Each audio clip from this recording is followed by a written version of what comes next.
Not all retirement homes are created equally. Sometimes it's more expensive to stay at home. Are there ways that technology can assist seniors in maintaining their independence at home? These are awkward conversations.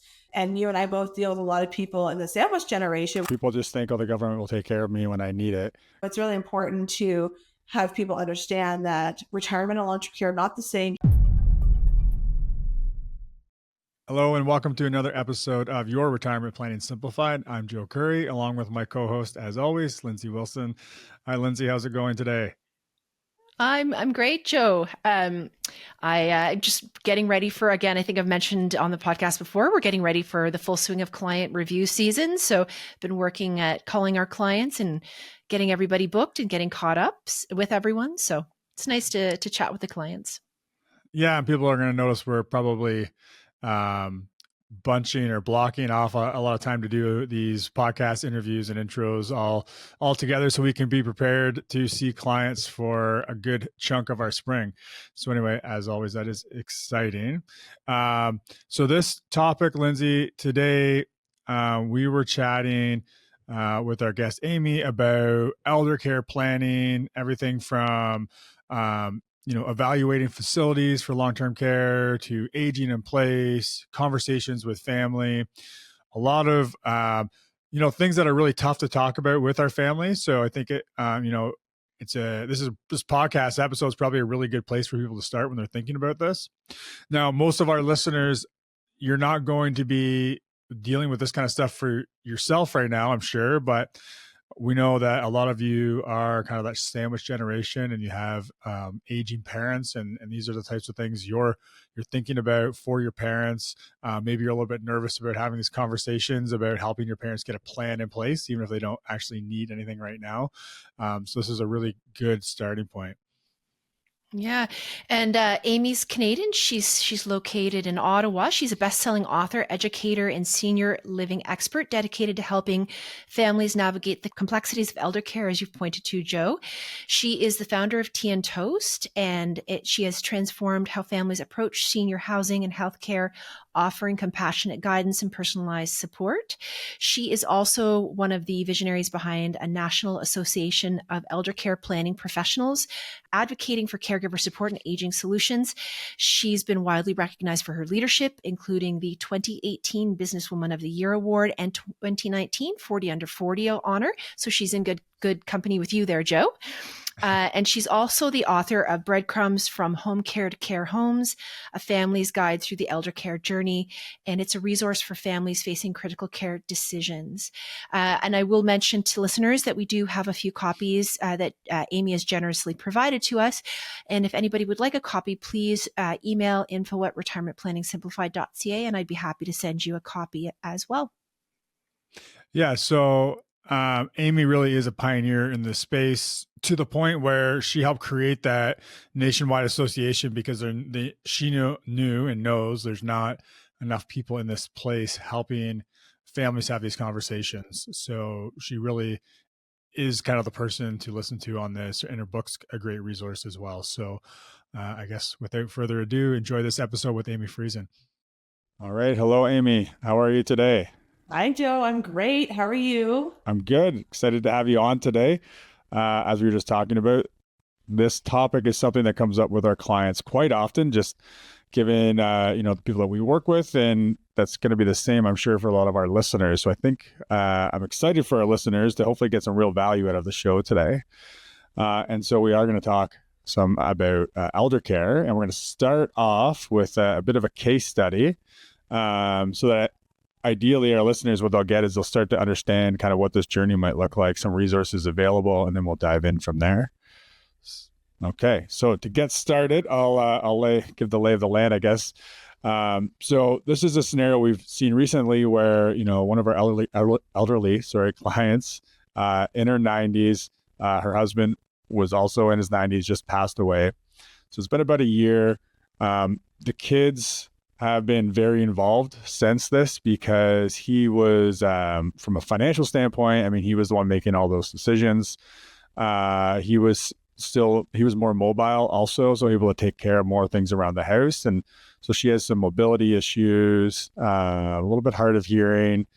and just not really able to handle kind of those day-to-day things. Like she can take care of herself as far as, those activities of daily living, but some issues around like making sense of things financial or making decisions, things like that. So the kids are still grieving, very much involved in this caregiving. They're starting to kind of burn out. I think a lot of it is really just, obviously they have their own lives they're trying to maintain.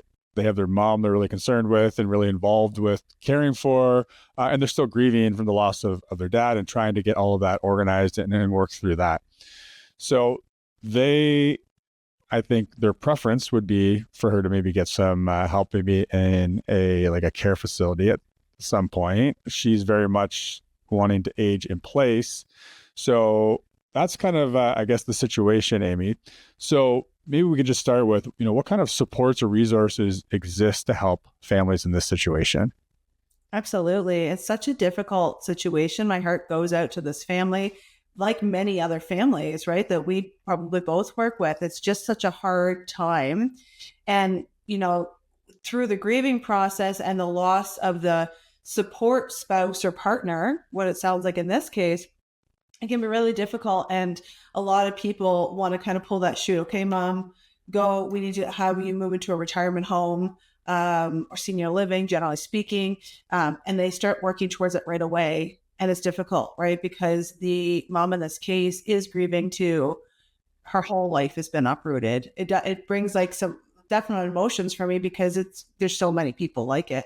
And so I would say for this family, like, if they can sustain it enough to not drastically change their mom's situation right away, that's going to help because she's already lost a lot, right? And so the ways to kind of stay more independent and maybe get some help in the house to help, with those supports. You said she was good for ADLs, which, I love when other people use ADLs in my terminology because, not a lot of people do, but that's activities of daily living, which means she can take care of herself personally, like hygiene and things like that.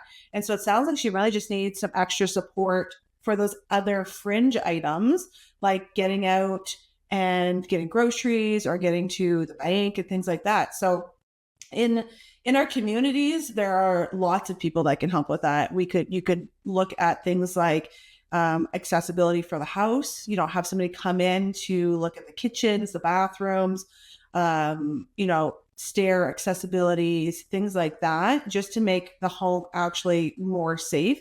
Lots of people have throw rugs and different things like that, let's get rid of all that stuff. Let's get rid of tripping hazards. Let's really have a look and a fine-tooth comb of the home to make sure it's safe. And so there's definitely professionals, depending on the area that your listeners are and where people are coming from, there's definitely professionals to help with that. But then there's things that maybe people don't really think about is that, there are also home care and companion services that can do the driving, that can bring mom to appointments, that can bring her to the grocery, the bank, and all those things as well. So to maybe look at some of those supports. Doesn't sound like she needs like a PSW specifically for care purposes. She might just need a companion, a buddy to go with her and help her with those things. And then other than that, there's also, of course, meal delivery services and grocery delivery services and things like that. And I would tell this family, in this time period of ultimate change for everybody, if you can get mom kind of staying consistently and get her safe, hopefully, because she doesn't need the other items right now, things will level a bit so that not everything changes in everybody's life at the same time because it's such a difficult situation. For sure. So how does that evolve maybe over time as mobility becomes more of an issue, maybe not able to meet all those ADLs or do them on her own, and she just starts to need more care? Like how do they know when it's time to have that more difficult conversation, or what does that transition look like? Hopefully, they've had some of these conversations. Some people are planners, some people aren't. They may need to have these difficult conversations to say, right now, mom, we're going to do X and we're going to help you with this. But as your care needs increase, we need to figure out a plan. And so sit down, figure out a plan of what that's going to look like, because it looks a little bit different for everybody. It could mean, bringing in government funded care for home care. It could mean doing a respite in a retirement home, which means she goes for a month or so to basically, make sure she's safe, get some of that extra like fringe items off, like meal prep and all that stuff, and give the kids some peace of mind. That might be an in-between option at this time. But then as things start to kind of move along and start to add up in the healthcare, right? She might need help getting into the shower. She may need help getting dressed. There's a lot of different things that just start, and they seem small that the family can handle it, and they can, but then they start to add up. So it's important to have that plan to say, okay, Mom, what's our line? At this point, if you need these 3 or 4 services, do we look into retirement living? And if we do, what does that look like? What type of housing? What type of environment? All that stuff. And then most people also have the downsizing of their home on top of that, and the sell of their home and whatnot. And so those conversations, do we move before we sell? Do we sell first and then move? It's, very particular on that person, but those are the types of things that they should start talking about now, even though they're in the grieving process, just to start kind of ticking those boxes without being overwhelming, because hopefully at the moment she still is okay for care. We just want to make sure right now the specific things of home safety and meals and things like that are taken care of. Okay. And do you have any insights about how a family can approach these conversations? Because as you would know, they can be fairly uncomfortable, especially when there has been change. How, like just in general, how would families approach these conversations in a way that keeps everybody happy with each other? Absolutely, right? Because these are awkward conversations.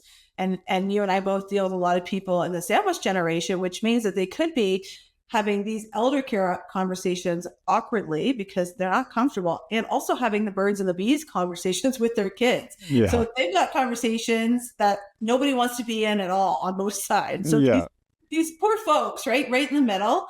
And I would say, like, make sure that you are respectful, make sure that you come at it as lighthearted as possible. They're very, again, difficult conversations to even start. I often tell the caregivers, make sure that you know what your capacity is. Can you care for your loved one? Can you support them financially? Whatever that is, get right with you and then have these conversations, but don't spring them on people. As an example, one of my clients actually said to his mom, because her hygiene was getting bad, "Oh, Mom, you stink," right? Like, don't do that. Right. It's a fun story that I can tell, but it's not a great way to start that conversation, because maybe she doesn't know. Maybe she can't smell it. Maybe she has cognitive issues. Maybe there's a lot of different things that could be at play. So be gentle. And I always tell people, talk to your parents very briefly, or talk to your loved one and say, "I'm concerned about this. Could we set up a chat, or could I come over for lunch on this date at this time so we could discuss?" And that way you're kind of planning it. You're not barging in. It's not a Thanksgiving meal, weird conversation that comes out of nowhere. "Mom, you need incontinence pads," or something like that. Yeah. But they can also think on their end, okay, we're planning for this. What do I have to say as the person that they're concerned about, right? And I think that that's a fair way to go about it.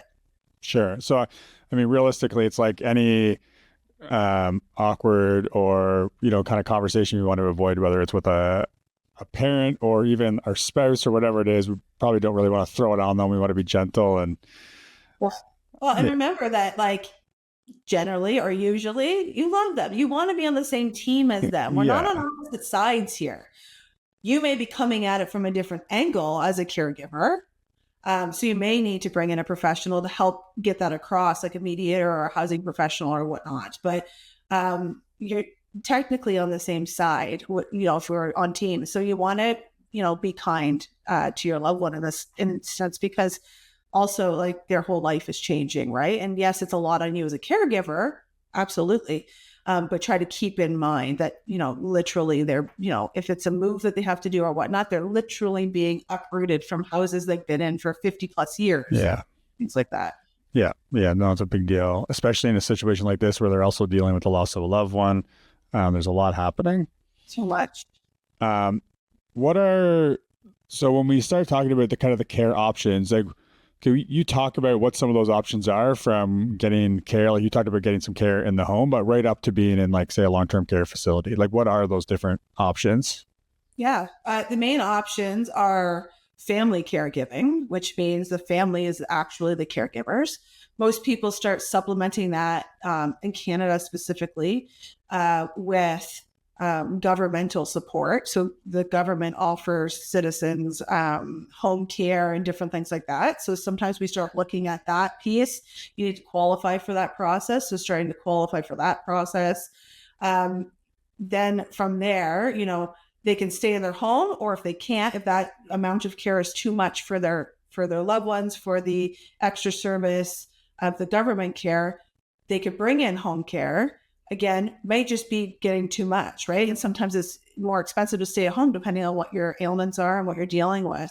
And so then a retirement home might be appropriate, again, depending on your care, depending on choosing the proper retirement home to fit. And then if the care is too much, or if things progress or whatnot, long-term care, it can be an option as well. Long-term care, you also have to qualify for it usually.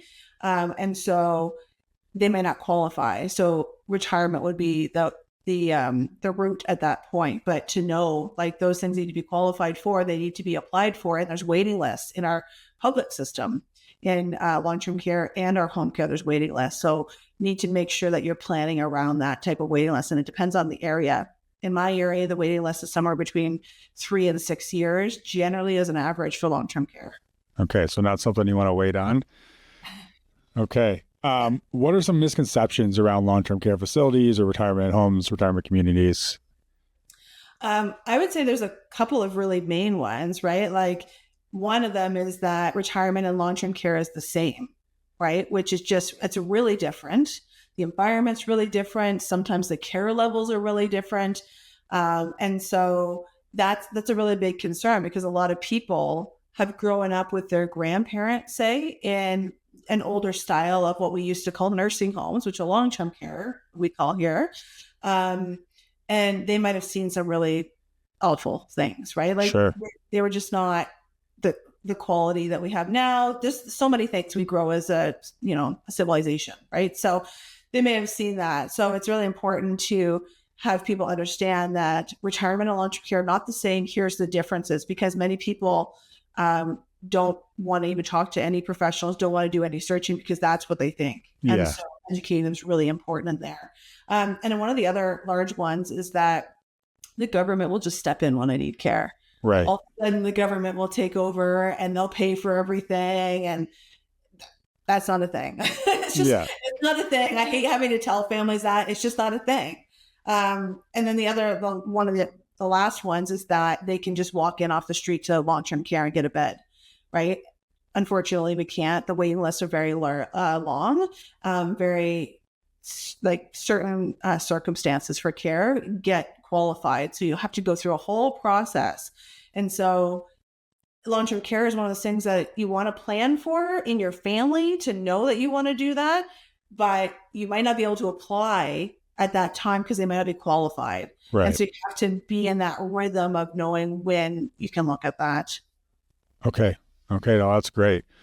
Could you talk a little bit more about the differences? Well, I mean, you've talked about it, but I'm just thinking of how, like, retirement communities, maybe just talk about some of the benefits of retirement communities. That's probably the best way to go about it. I just know that, I probably mentioned this on the show, but we've seen some really positive mental impacts for clients who have moved into retirement communities, especially after losing a spouse, and they were very hesitant to go at first. Absolutely. Yeah, there's lots of benefits. And we saw after the pandemic, right? A lot of people were super isolated. And so when people are now moving into retirement after being home isolated for a number of years, that rejuvenation of friendships, like not being alone, not eating alone, having support around, someone accessible, those are all really big pluses. Having your meals prepared for you, so you don't, not only do you not have to think about meal prep, you don't have to do it, and you don't have to get the groceries, and you don't have to clean up, right? So you can truly enjoy that social aspect of retirement. And then there's, of course, the care aspect, right? And so if someone is moving in more independently because they want those social aspects, that's great, because they can often remain a bit more independent because they have people around looking at things for them. But then as care increases, the care can be stepped up as people need. And that's a really nice feature as well. So it's almost most of the homes trying to give more care than needed for Right. other obvious reasons, but also to keep people autonomous so that they can do the things that they can do until they can't do them any longer. Perfect. And when people are looking at whether it's long-term care facilities or retirement homes, how should people be evaluating these? What should they be thinking about? Yeah. So I would say the number one thing to think about, to look for, is care. How is the care going to progress? Do you have something as the individual moving? Is there something that's you're dealing with progressive, like MS, dementia, things like that, Parkinson's, and planning properly for that. So if you want to not have another move, so say you want to move to retirement homes, you don't want to move to long-term care, you want to stay there as long as possible, which is possible. You want to make sure that the care, especially if you have a progressive disease, is there so you can step it up. Right. So that would be kind of the number one thing, to make sure those ducks are all settled, because I don't know, I find that, I was going to say there's nothing worse. There probably is, but generally speaking, like, you don't want to be in a situation where all of a sudden you need a lot more care and then you have to move on top of it and you have to wrap your head around new social groups, all that stuff. Yeah. So that would be kind of our number one. And my number two is always, how do you feel in the home? What's your gut feel? What's the ambience like? Will you enjoy being there? Right. Not all retirement homes are, created equally. Some are super shiny penny, I call them, fancy, cruise ship, all that. Some are homey, not as blingy, but have a better vibe depending on the person. And so just to weigh that piece out, because we've definitely had people that I've helped move, and they thought they wanted this shiny penny kind of cruise ship home, and they got in there and they said, I don't fit here. This is not me. After they've toured or whatnot, this is not the right home. And they knew. And so that's really important, because you don't want to live somewhere that just doesn't fit you as a person. Sure. Yeah, that makes perfect sense. So what about we get to the point where the family caregivers, they can't do it anymore. We need to go to a care facility, but there's resistance from, like, I will assume the parent. How can families address that? Sure. We also see resistance from often siblings who don't live here. Sure. Or near the loved one, right? Yeah, that's probably fine. No problem.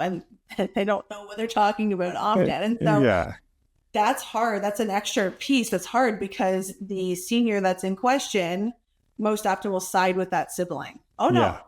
Dan, Joe, whoever it is. So I said Joe, coincidentally, but whoever that is, they say I'm fine, so I'm fine. And they'll hold on to that because that's the answer they want. And so really, I think one of the best ways around it is education on all fronts. So the caregivers need to be highly educated about what is on offer, what is there, so they can have a conversation. But the senior in their life needs education too, because they may have these misconceptions or be coming from a frame of reference, such as, maybe they grew up in the Great Depression and they're hoarding all their money. They don't want to spend it, right? And they need to have a way to move around that, because they can if they want to, but they can't really just sit there and just let things happen. There's got to be something happening, right?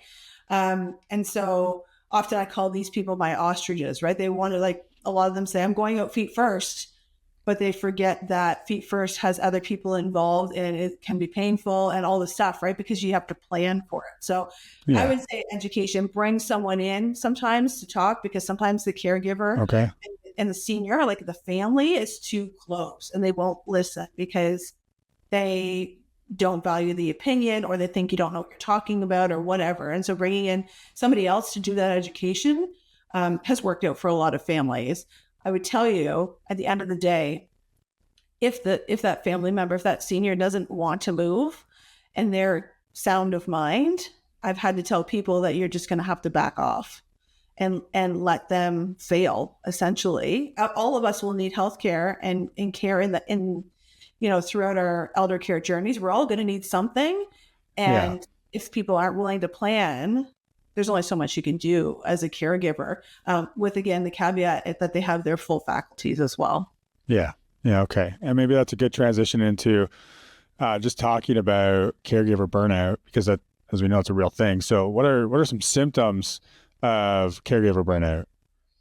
I would say a couple of symptoms that I see relatively regularly is, physical fatigue, like just exhaustion, not being able to even sustain your own house, let alone your own self, let alone anything else, is one of the biggest ones. Things like your hobbies and things that you used to enjoy all just kind of go by the wayside because all of your energy is being put into being awake, essentially, because you just can't function.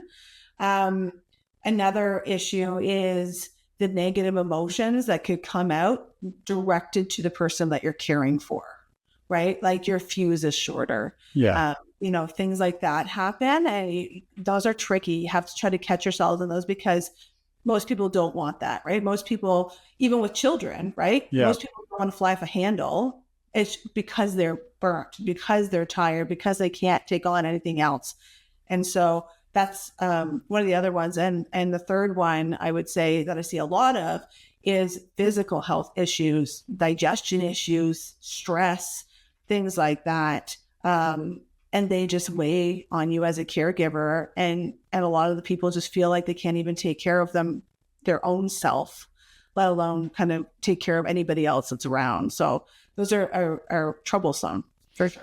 Yeah. And I imagine these all come on kind of gradually, right? Not all at once. And this is probably back to your point about the sibling who lives far away. Maybe I could see scenarios where they come home for a week, take care of things, and it was no big deal, and they go back home, right? Where it's just that like gradual kind of just constant, always having to be there, always having to be on top of all these things on top of your own life. It just kind of adds up over time. Well, always having to be on call Yeah. as well, right? And it's like the sibling that often comes in, and I mention this here because it happens a lot.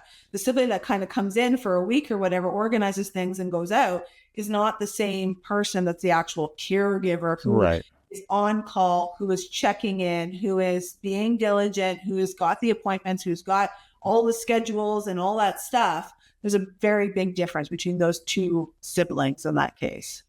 For sure. What would you say to the I guess the people who, so they're starting this, the caregiver thing is becoming something they need to be concerned about, but they've also just, worked hard and sacrificed for 30 or 40 years working. They finally have their own financial freedom and time freedom. So now they want to go and travel and they have all these big plans, but at the same time, they're kind of being pulled into this caregiving role. How would you, and I'm not sure that there's a right way, but just I'm curious on your thoughts of that scenario and what that conversation around that might look like. Yeah, that can get super awkward. I would tell you, which I've told others as well, that you have to know as a caregiver, as an individual, what your own capacity and interest is. There's no rule book here. If you want to go travel and live your life, that is fair. We all only have one life. That's fair, right? If you don't want to be a caregiver, also fair. And I think people have these family obligation thoughts and judgment thoughts and all this, and they're there. And that's why I always say you need to learn to dance with guilt, right? Guilt's going to be there regardless. Guilt, if you stay with your loved one and your caregiver, then you're going to have guilt for not going and living your life. Yeah. And if you go and live your life, you're going to have guilt for not helping them in theirs. And so it's all there. It's always going to be there. And so depending on how much you want to be involved, you may continue your life and go traveling and stuff and may end up setting up some other resources for your loved one. Or maybe when you guys make a deal that when you go travel for the month of March or whatever that is, then your loved one goes to respite care in a retirement home. Everybody's got peace of mind. Also, the senior in that case can stay home longer, which is what they want. But there's got to be some give and take because, in my opinion, the senior in that position can't expect, although many do, you can't expect someone just to give up their life to caregiving. It just takes too much of a toll. And then that gets passed through the generations and everybody's just trying to catch up and clean up every next generation. Yeah, no, for sure. So what kind of resources would be available for caregivers of aging parents? I would tell you that resources are somewhat difficult to find. It depends on what you're looking for. I mean, that's why I put so many educational resources on our page. That's why I created Breadcrumbs, which is my book. So things that are really easily digestible are kind of what I think people should kind of gravitate towards, because, you know, nobody wants to have to like sift through the internet to get all this stuff. It's exhausting. And Yeah, so you can give, if anybody is providing education for this group of people, if you can give easily digestible information, that's going to go further, right? Even quotes on Facebook and things like that, right? Like just something to help them get through the day. Sometimes that's good as well. And then more thorough resources are out there depending on if you're looking for home care, if you're looking for education on elder care. It's hard to nail down completely exactly where you can go, but also the government has stuff on their site about different caregiver tax credits, disability tax credits, things like that. So from a yeah. finance point of view, there's other things out there as well. Okay. I just want to come back quickly to, you mentioned respite care a couple times. How difficult is it to find a scenario like that? And how do people go about setting that up? So respite care in retirement, and I say generally speaking, I'm in Ontario. I think that's generally how it works here. It probably works very similar across Canada. It depends on availability in the home. It depends on the care needs as well and the length of stay. So respite is sort of treated like a mini contract for permanent residents, right? So instead of just moving in permanently, they're doing like a mini contract. We also do things called winter stays, which is people come in December, they leave in March, they stay there for 4 months over the winter, so they have to deal with all of that stuff. So Okay. the the process is basically the same as looking for a full-time retirement home. You still need all the paperwork to sign. You need the doctor to sign off on like a physician's assessment, things like that. But so you would choose it as if you would choose a retirement home. That's how we choose for our clients. Is we think about if they wanted to stay after the respite, which home would be the best fit for them, right? And so again, most retirement homes will do respite. It just comes down on to availability on that case. Okay. Oh, that's fair. So if we think about, we're talking about kind of facilities, but if we go back to aging in place, are there ways that technology can assist seniors in maintaining their independence at home? I would say yes. Again, everything is with a caveat. It depends on what's the situation, but things like having automated lighting when you walk in is one of these really simple things that legitly helps all of us. Really, like I can't tell you how many times I've tripped on a dog coming into the dark. Right, like Sure. I Yeah. have automated lighting in my own house. But there's things like even just like basic tech setup is lighting, medication reminders, things like that to keep you more independent. And then there's things like fall buttons or different fall radar sensors and things like that you can get into. And so for tech, especially with seniors right now in our history, like right now in time, I would say unless the caregiver is very involved in it and managing it, because tech can stop, tech can Yeah. have to be reset, things like that. Unless they're really involved, I would try to keep it on the simpler side of things like lights and different reminders and things like that, so that the senior, depending on whether or not they're tech savvy or not, can help manage it so that they know what's going on. Many seniors right now are really tech savvy, but there's also still the other side of it where many are Sure. not still, right? Because we're trying to, like, we're moving on, and again, in our civilization, that they are becoming more tech savvy, but there's still a large bunch that are not. Yeah. Yeah. No, that's totally fair. Um, so when we think about planning for aging in place or transitioning to care, from a financial planning standpoint, how are these different ways of planning going to be, sorry, positioning this? I'm thinking, like, how do we need to think about it from what we're putting aside, I guess, to pay for care in a facility versus trying to just, make modifications to the home, and maybe the caregivers are going to be living there, whatever it is. But how is it different from a cost standpoint? I would tell a couple different things. Again, depending on how much you need, right? Like I have placed folks in retirement living. The most expensive that I've done, is up and around $15,000 a month, Yeah. right? And so that was for independent, no care as well. Depends on what you need, big suites, small suites, all the stuff. But I've also seen people need extensive home care at $20,000 a month. And so it's difficult to know how much care. And so I think that, and also to stay at home often means, to your point, to do accessibility and things like that and home modifications. And there's a whole other cost associated with that. So I think it comes down to a really good discussion of like, these are kind of the areas, okay, my kitchen is not accessible, my bathroom's not accessible, I have stairs. What cost, and do a quote, what kind of cost are we looking at versus what that might look like in retirement living? I would tell you from my own personal experience, I've had financial planners that I worked with because I work in the sector, say, oh, you need X for retirement. And I was like, no, I need so much more than X. Like I need X, Y, and Z. Because what I found in my own personal experience is that a lot of people plan, 65 retirement, but they forget like 85 care is expensive.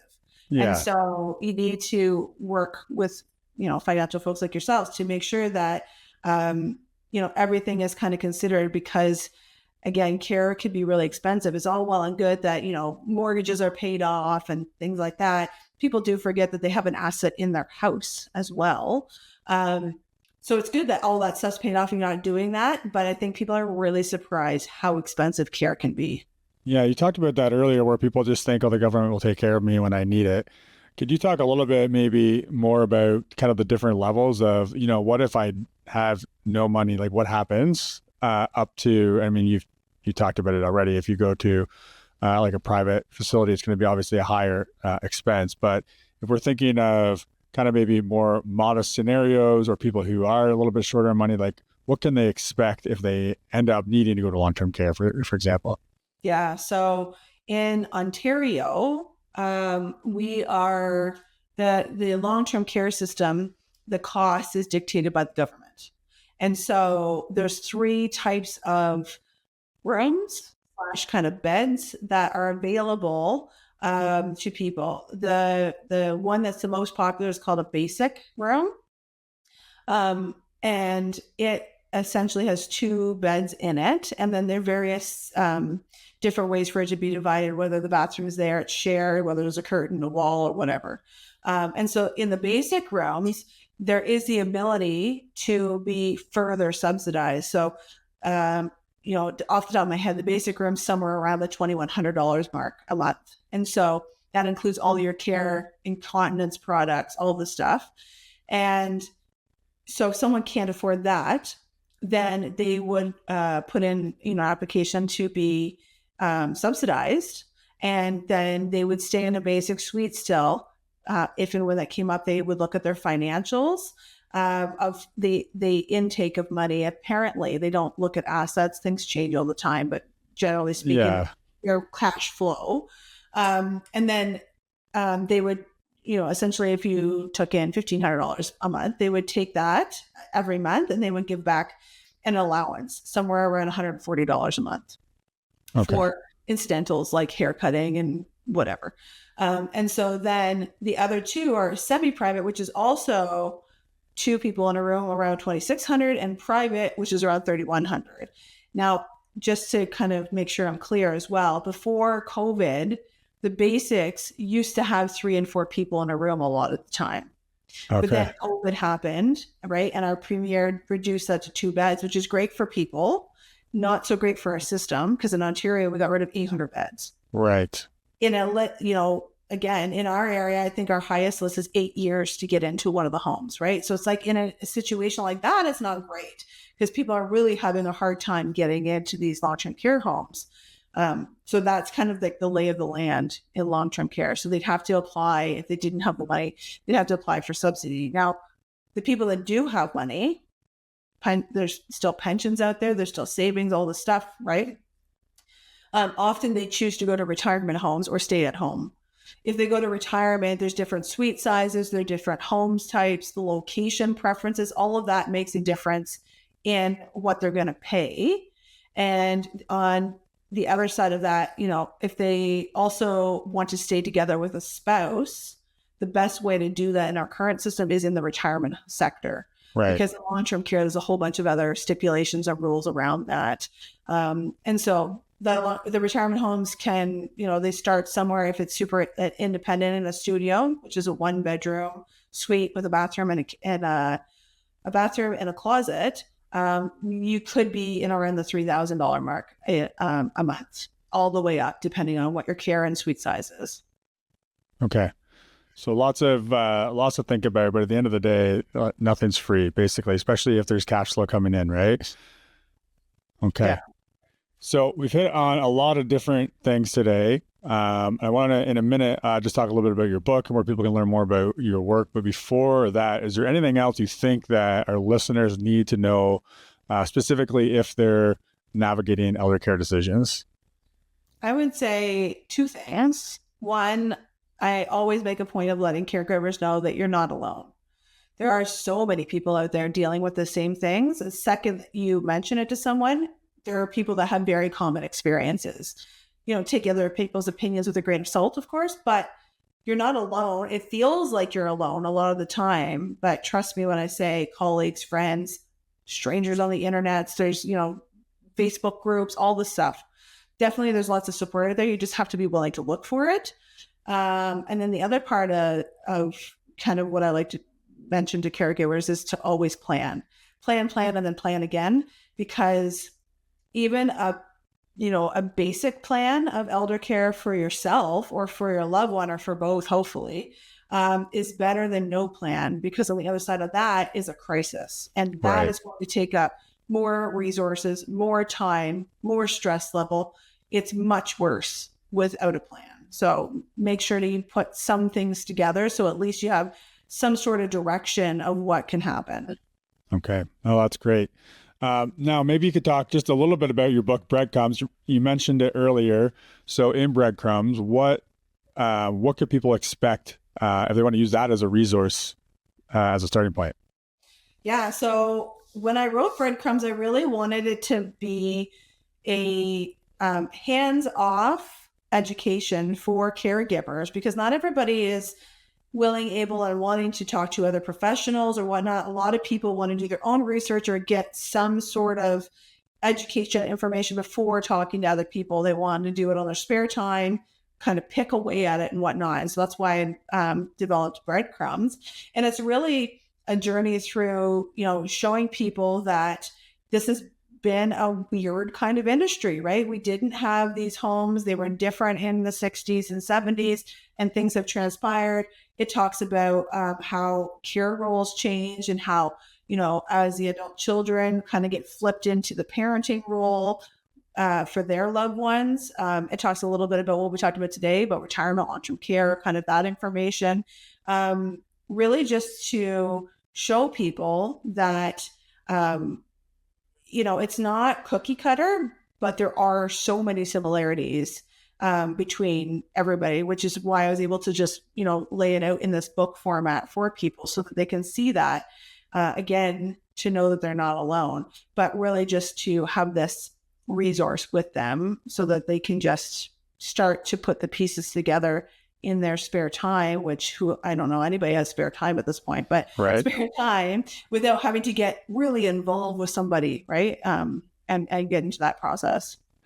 Yeah. So, it sounds like a really good starting point for anyone who has either started this journey a little bit, or probably even better if they know that they have parents who are aging, hopefully still healthy at this point, so they know kind of where or what to expect and what resources they have so they can put that plan in place like you talked about, Amy. So, go ahead. It's good for the caregivers themselves to plan as well, right? Like we're all thinking about our senior loved ones, which is great. But we also have to have some sort of plan, even coming down to, paperwork, right? Wills and POAs and things like that. We all need that type of plan, whether we're, whatever we're doing. So. Yeah, 100%. So to all of our listeners, we do have some copies of Amy's book. And in order to get a copy of that, shoot us an email, info@retirementplanningsimplified.ca. And if you're quick enough, we'll have a copy for you that we'll mail out. And also, I should say that will be just for our Canadian listeners. Okay, Amy, where can people learn more about your work? Where can they connect with you or follow along? I would say the best way to connect with me or my team is at teaandtoast.ca. Book links there, lots of free resources, downloadables, things like that to really help you on your journey. Okay. And then last thing about your work, could you just tell us listeners a little bit more about what you guys do? Absolutely. It's not this weirdo you're talking to, right, Joe? Who's this lady? No, we specialize in eldercare and senior living here in Ottawa. And with that, we really help families plan and then also help them make a move to mostly retirement living, but we also educate and consult in long-term care as well.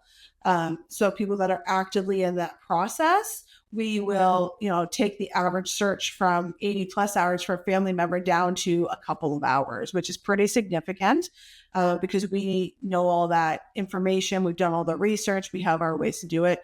And I also have a national group called Eldercare Planners of Canada, which are small business owners like us all across the nation so that we can connect to them and have people getting these services through Canada.